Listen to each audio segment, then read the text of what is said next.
finale, the last sort of section of our entire week-long, conversations across different personas couldn't have been better having you over here. Uh, Nupur is literally at the intersection of legacy and innovation, old and new, scale and simplicity, technology and trust, and I can just go on and on and on. It's always very difficult to recreate things. I feel it's always easy to build new things, but if you have to recreate, it's very difficult.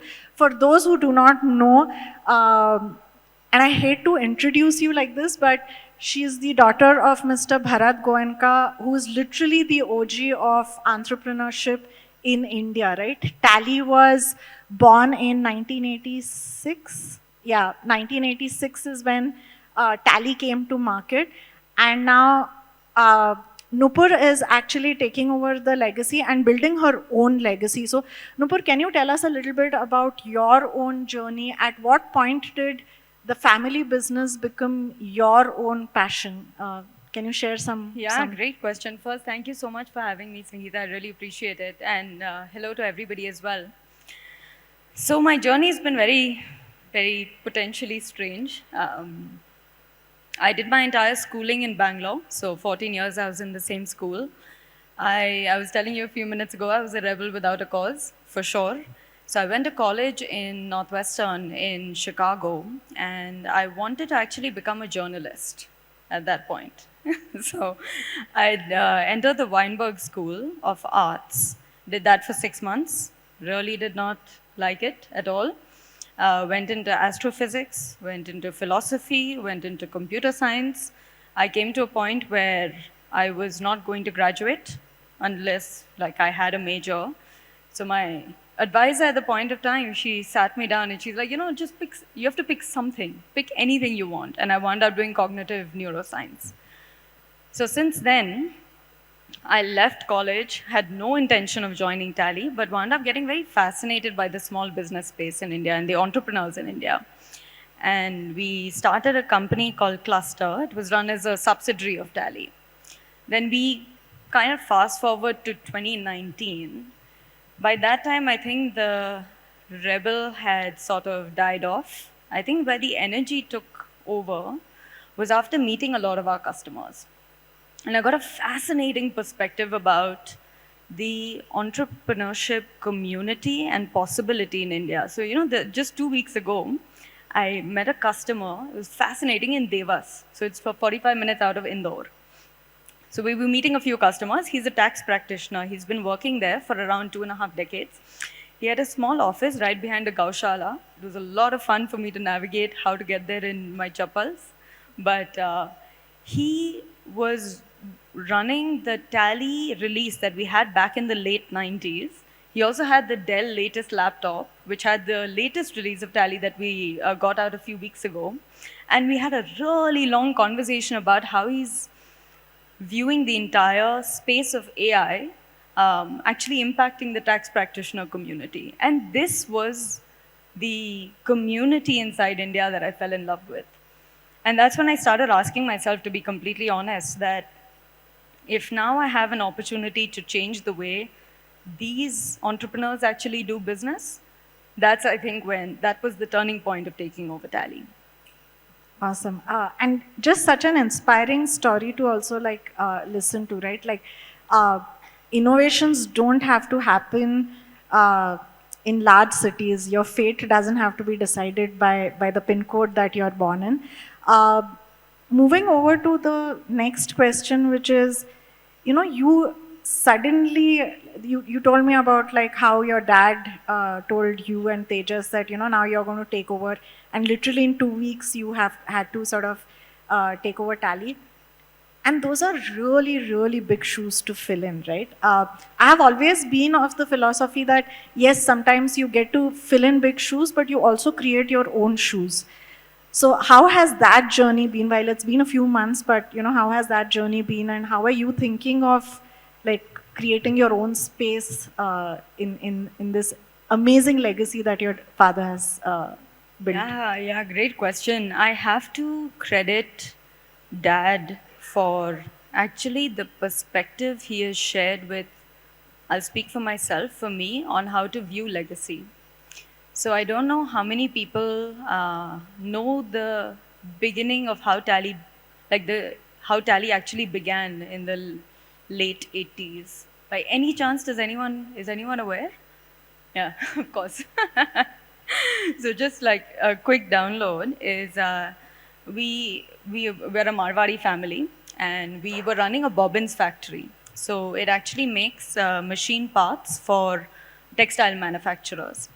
And at that point in time, it was a very sick industry. We were in very, very heavy debt. So my grandfather was running the business. We had absolutely no money. My dad loved computers. He loved very low-level engineering. And we were looking for a software. And eventually, Dadaji told my dad, why don't you create something?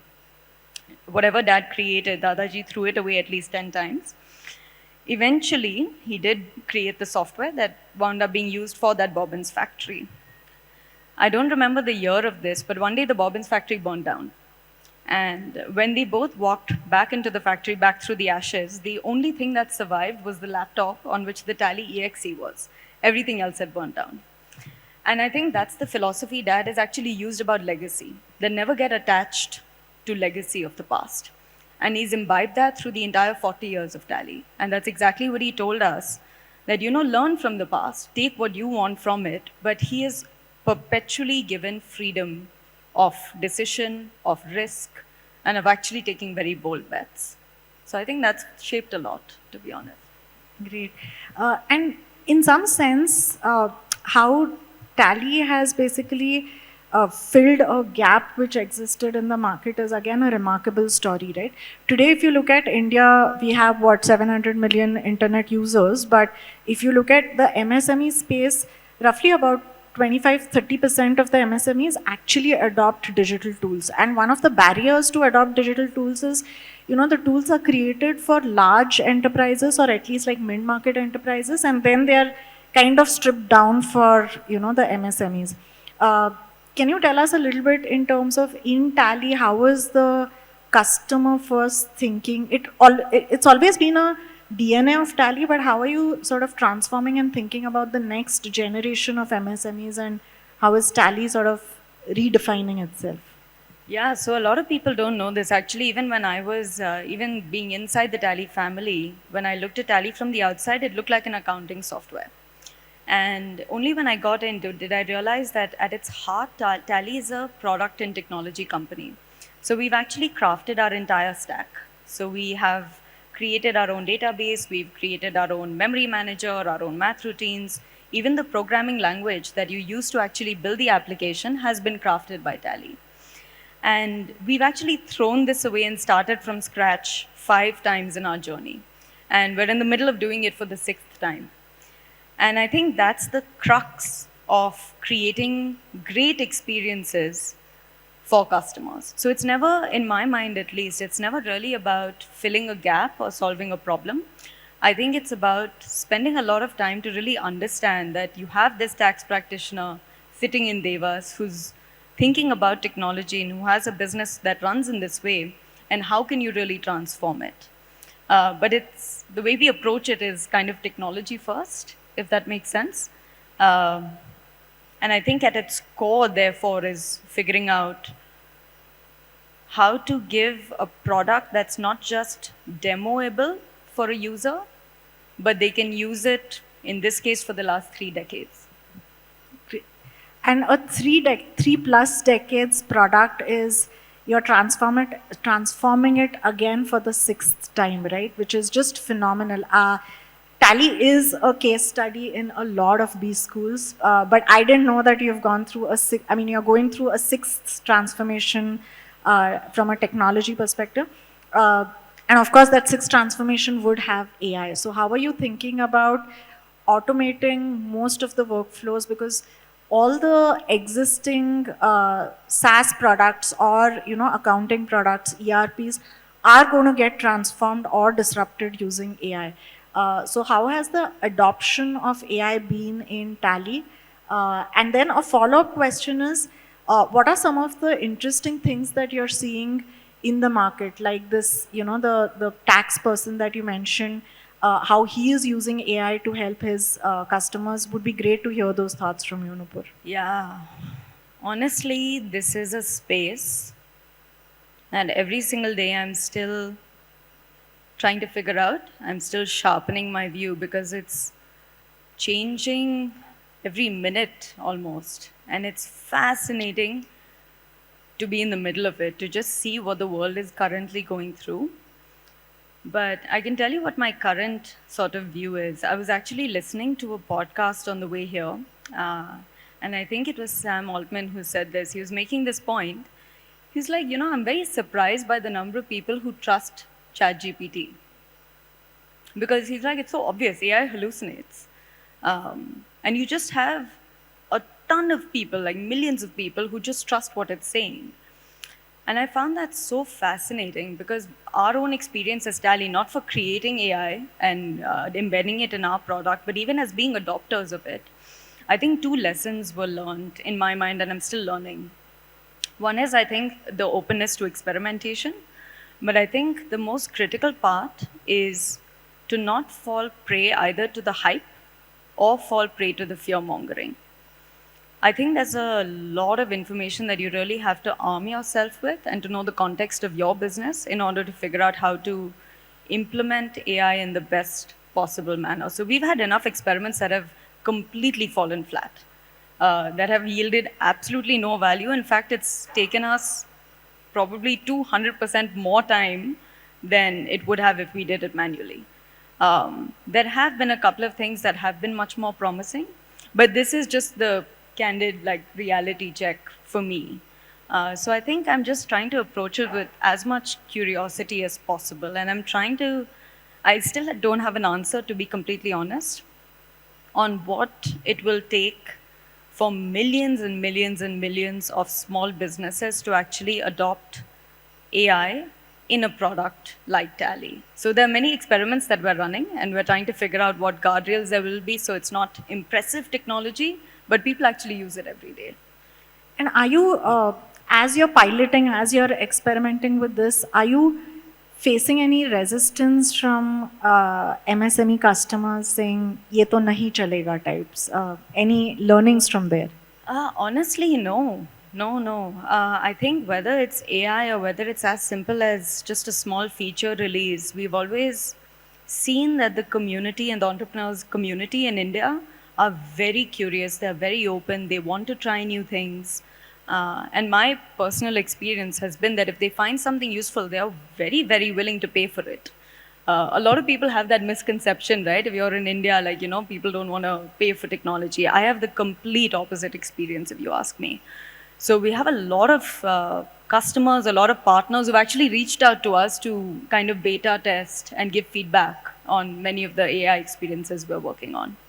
And were these customers more new age MSME businesses, or were they legacy traditional businesses? Yeah, great question. Actually, honestly, it's a complete mix from my experience at least. We've had a few, at least from my personal conversations, we've had a few of our partners who are also, of course, entrepreneurs and small businesses who've been working with us since my grandfather was alive. So that's back in the late 90s. And a bunch of them have created their own AI models that they are working to deploy inside their own companies. And we've had massive learnings from them. We've also had a lot of much younger generation just came out of college, super excited with what's going on. So it's a spectrum, I would say. You are in a very envious position, right? Like where you have customers who have been with you for literally over 4 decades. That's legacy building. Tally enjoys what, like 70% market share. Just such richness in terms of what Tally has built. I remember I used to work at Microsoft, and I remember once, and there was there's a lot of anti-piracy stuff which used to happen a few years back related to Microsoft, and when we had to send data points to headquarters in Seattle, we had used Tally as an example. For those who do not know, the customer support at Tally caters to all the customers, even if they buy pirated software, right? They don't distinguish between customers, which is just such an amazing customer first mindset. How has that evolved over the years, and what is the Tally 2.0 customer obsession that you are bringing to the business, Nupur? Yeah, so the first part of the question about the legacy, I can just share the history specific to piracy. So back in the early 2000s, when we looked at the software market of India and we looked at Tally's market, we had done a dipstick survey of how many pirated customers there actually were of Tally. And we found that the ratio of every paid license to pirated licenses was around 1 is to 20 or 1 is to 25. It was in that range. So 20 to 25x number of people were using Tally and who had not paid us. And I think a lot of people had advised Dad, Dadaji as well, that you'll need an anti-piracy policy and things like that. It seemed like the most obvious route to take. But I really loved the way they actually approached it. So, as far as I'm aware, they had this conversation to say that, what if we think about these customers differently? It's not that they want to use pirated Tally. What if they want to pay us, but they actually don't have a way to pay us? And it was during that time that the company started investing very deeply in creating our partner network across the country. So today we have around 28,000 partners in every nook and cranny of India who sell Tally. And we did nothing else. We just made distribution and availability of the licensed software much easier to access. That's it. And over the last now almost 2 decades, that ratio has just dropped of 1 is to 1 approximately. So we have today around 2.5 million customers. Approximately the same number does exist of pirated customers as well, and they remain on pirated Tally for a variety of reasons. But I really did like that approach of not treating your customer already as if they're a thief, but trying to angle at that problem a little bit differently. I mean, from 1 is to 20, bringing it down to 1 is to 1, again, just such rich learnings in terms of how the business was built, right? Moving tracks, Nupur, there is a lot of, I'm sure there's a lot of tribal knowledge which exists in Tally related to the MSME of India, right? Like, how is the consumer thinking? If today you had to create a digital starter kit for MSMEs, what are two or three tools that you would recommend people to have? Yeah, great question. I think in today's age, even when you're a very small company and you just start up, I think there is so much scope to digitize, very honestly, almost every part of your business. So I recently went to a customer. They have a factory in Nelamangala, if I'm not mistaken. And he started around a year ago, and is now using around 7 to 10 different tools. He's automated payments, he's automated his CRM, he's automated accounts and compliance with Tally, his HR software. It's almost everything. And he's in this mode where he's continuously experimenting in order to really figure out what works for his business. But if you ask me, if I were to really boil it down to starter, I think, and I will of course have this bias, but I do think your financial health as a business at its heart needs to be something that gives you genuinely peace of mind. You need to have complete reliability and trust that your data is fine, whether it's compliance led or whether it's just internally for your own operations. And as Tally, I think the biggest learning for me with the scale that we operate at is really how you can leverage technology to connect much better with your customers, but still use that technology with a human touch. If I were to really prioritize, I think it would be those two. Interesting. And Tally operates in a space which is, which needs to demystify digital compliance in some sense, right? Like whether it is GST, whether it is invoicing, and especially for folks who are not digitally literate in that sense. What are one or two sort of best practices that you can share for the audience here when they are thinking about, targeting the digitally sort of not so savvy customers for themselves? Any thoughts? Yeah. Honestly, best practices. I think the one thing that people should definitely arm themselves with is a community that they can really learn from. Because what we have seen, I think there are two forces that keep converging. On one side, we have technology and software and product providers, Tally and several other companies in the market that are trying to do more and more to simplify this experience for customers. It's not perfect at all. There's enough complexity that continues to exist that we're working on. And on the other side, you have the government that's also doing their work in order to figure out how to empower SMEs, how to empower entrepreneurs to do this better and better. And I think that's an evolution and a churn that we'll keep seeing over a period of time. But I think it's the community with knowledge to figure out, what is complex today, how can you simplify it tomorrow? If there is something that is very intimidating and you don't know how to do it today, again, it's leaning on, a community of experts to really do that. So I think building that and networking that is something that I've seen as a point of success for most companies who are finding it very difficult and who've managed to streamline everything as small businesses when it comes to compliance. Great. 2.5 million customers, and your vision is to take it to 200 million. That's building Tally 2.0. How are you going to go about it? What are the 3 or 4 things that are top of mind for you to achieve that?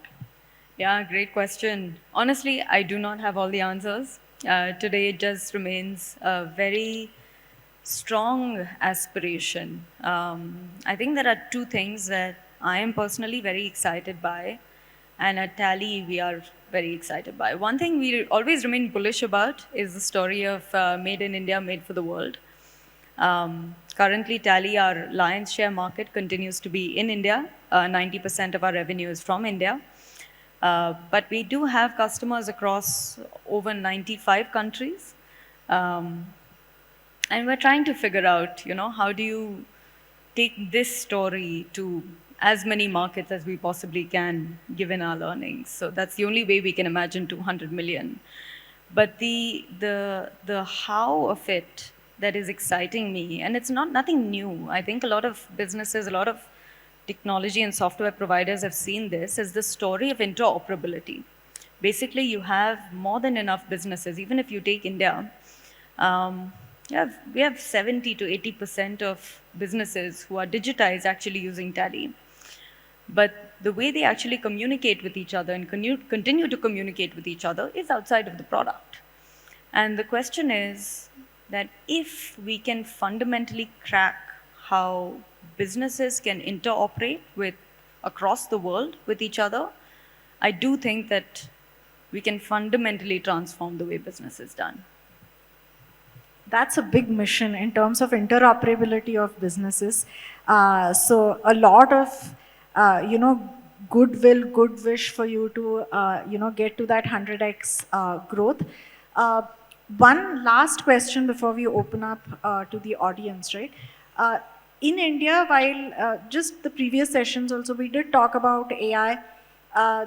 People are just scratching the surface. I don't think businesses, neither large enterprises nor SMBs have really cracked the code.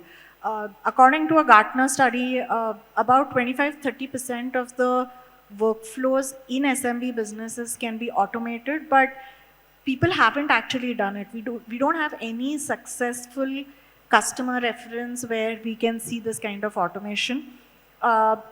Based on your experience in terms of the 6th transformation that you're doing on the tech stack, what is your advice to the audience here if they are looking at automating some of their businesses using AI? What should they be thinking about?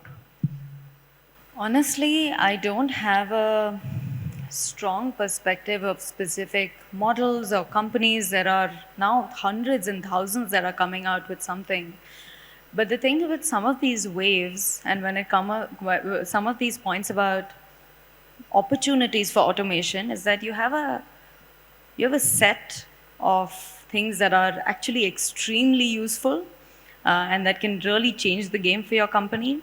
And it's just surrounded by a whole lot of fluff, at times. I think the only piece of advice that I would have and the only encouragement that I would have is to keep exploring until you find something that actually sets a new benchmark for your business. So if you find something too complex, if you find something too costly, it's the problem of the technology. And I would strongly suggest to keep looking until you find something that you actually don't ever want to let go of. It's a very high level, but I think that should be the general approach to technology and especially to AI right now.